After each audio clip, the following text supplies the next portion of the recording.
मुलुक पीठाधीश्वर राजेंद्र दास जी महाराज अयोध्या कनकेश्वरी दीदीमा समेत तमाम संत आज खंडवा पहुंचे और दादाजी धूनीवाले में दर्शन किए। उनके साथ छोटे सरकार भी थे।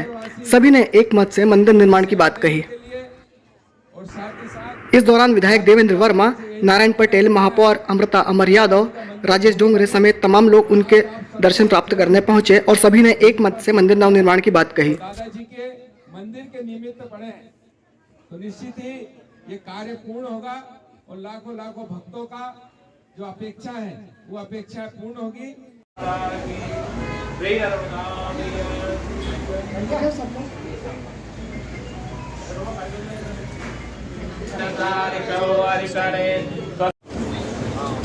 बड़े दादाजी छोटे दादाजी के ही स्वरूप, बड़े सरकार को छोटे सरकार को एवं परम पूज्य श्री महामंडलेश्वर आचार्य महामंडलेश्वर श्री स्वामी ईश्वरानंद जी महाराज सर्वोत्तम स्वामी जी को, पूज्या महामंडलेश्वर श्री कनकेश्वरी माता जी को, पूज्य श्री अनंत दास जी जिनके अनेक नाम हैं, इनके नाम अनेक कोई फ्लाइट बाबा कहता है, कोई हसमुख बाबा कहता है, कोई त्यागी बाबा कहता है, कोई फकड़ बाबा कहता है। जीवन का परम सौभाग्य मानते हैं कि अघन शुक्ला त्रयोदशी पूज्य दादाजी की महानिर्वाण तिथि है, उनकी समाधि में प्रतिष्ठित होने की तिथि है और उसी अवसर पर 2-3 दिन बाद आने वाली है। दादाजी के अनुग्रह से देख रहे हैं उनमें कौन कौन उपस्थित हैं, तो कोई महान भाव दिखाई नहीं पड़ता, लेकिन ट्रस्ट शब्द हम अंग्रेजी पढ़े नहीं हैं, लेकिन जैसा हमने पढ़े लिखे लोगों से सुना है, ट्रस्ट शब्द का अर्थ होता है विश्वास।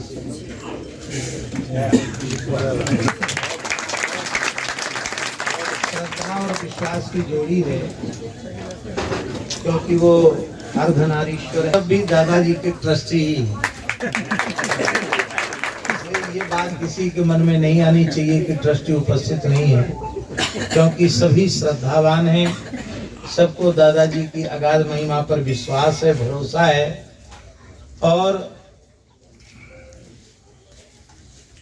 हमारे यहाँ वृंदावन में हमारे श्याम सुंदर ने बंसी बजाई, तो दिन में बंसी बजती थी तो देवलोक तक उसका स्वर गूंजता था और हिरन, पशु, पक्षी, गायें, गोपियां सब उन्मत्त उठती थी।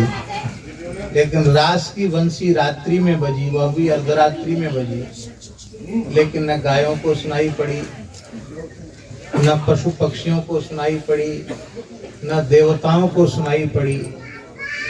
जिसके कान में श्याम सुंदर की बंसी का स्वर पहुंचा वही दौड़ा हुआ अथवा वही दौड़ी हुई आई। और दादाजी ने जिसको बुलाया वो सब आए, उनको नहीं बुलाया नहीं आए।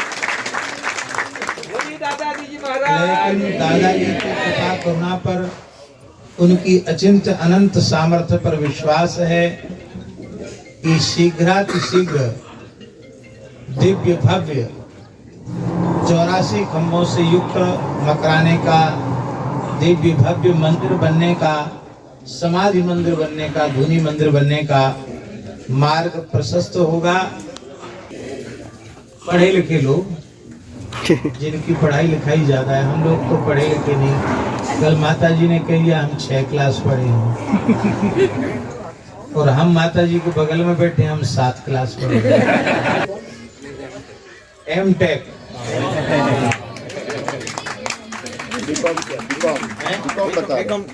बीकॉम। हम तो बीकॉम माने भी नहीं समझते। इसमें राम मंदिर निर्माण का पथ प्रशस्त हो जाए ये संभव नहीं है, लेकिन हम सबकी श्रद्धा और विश्वास ऐसा था कि श्री राम मंदिर का दिव्य भव्य निर्माण अवश्य होगा। तो उस विश्वास की विजय हुई, उस श्रद्धा की विजय हुई और आज इस उपलब्ध विश्व का सर्वोत्कृष्ट दिव्याति दिव्य भव्याति भव्य श्री राम मंदिर के निर्माण का पथ प्रशस्त हुआ। तो जब राम मंदिर का निर्माण का पथ प्रशस्त हो गया, यहाँ तो कोई समस्या ही नहीं है। यहाँ श्री धोनी महल दादा जी के मंदिर का निर्माण, उसका पथ प्रशस्त क्यों नहीं होगा?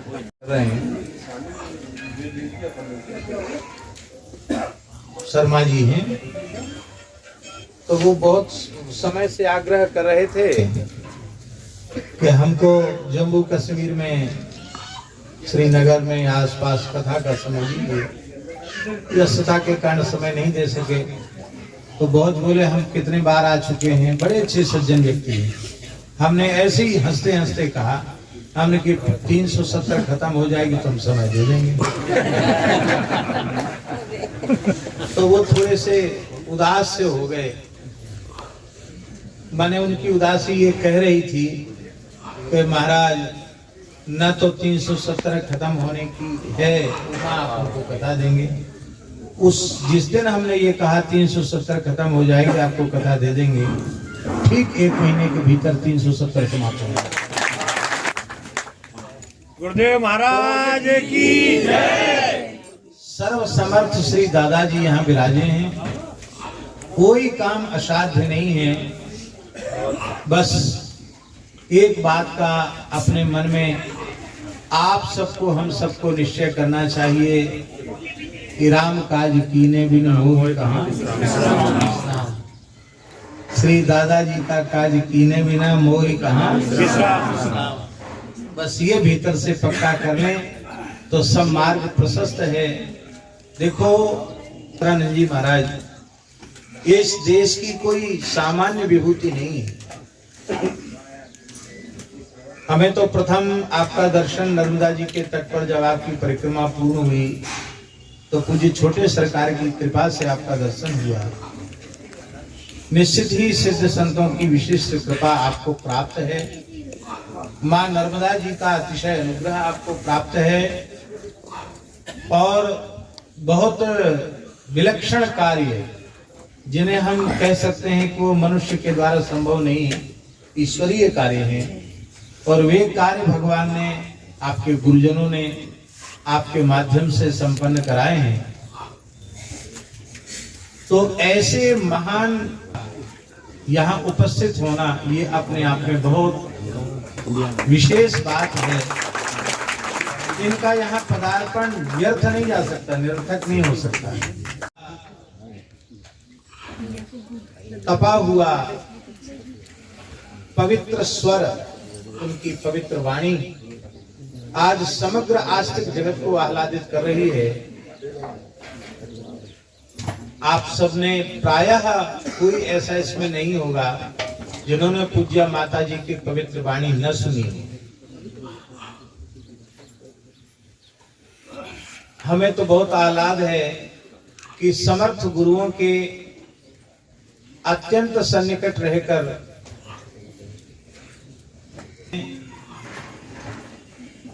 पता नहीं लोगों को बात कैसी लगेगी, अच्छी लगेगी या दूसरी तरह की लगेगी, इसका विचार हम बाबा जी लोग कम कर पाते हैं।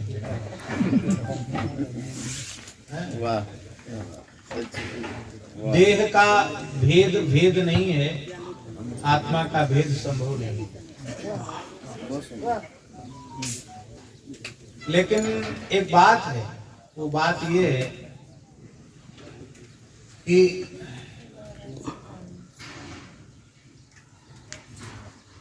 यह संपूर्ण जगत प्रकृति और पुरुषात्मक है। भारत में जितने तीर्थ है उतने कहीं भी नहीं। भारत में जितने शास्त्र है उतने कहीं भी नहीं। भारत में जितने संत महात्मा है कहीं भी नहीं। जितने वक्ता है, कथावाचक वगैरह, जितना कुछ है, गली गली में देवता, गली गली में मंदिर, ठीक है। इतना कुछ जिस देश में हो, वह अगर समस्या है तो वही चमत्कार है। समस्या का न होना चमत्कार नहीं हो सकता। अगर कोई समस्या है तो ये भी बड़ी चमत्कार है और एक विचारणीय बात है, लेकिन इसका मूल कहाँ है?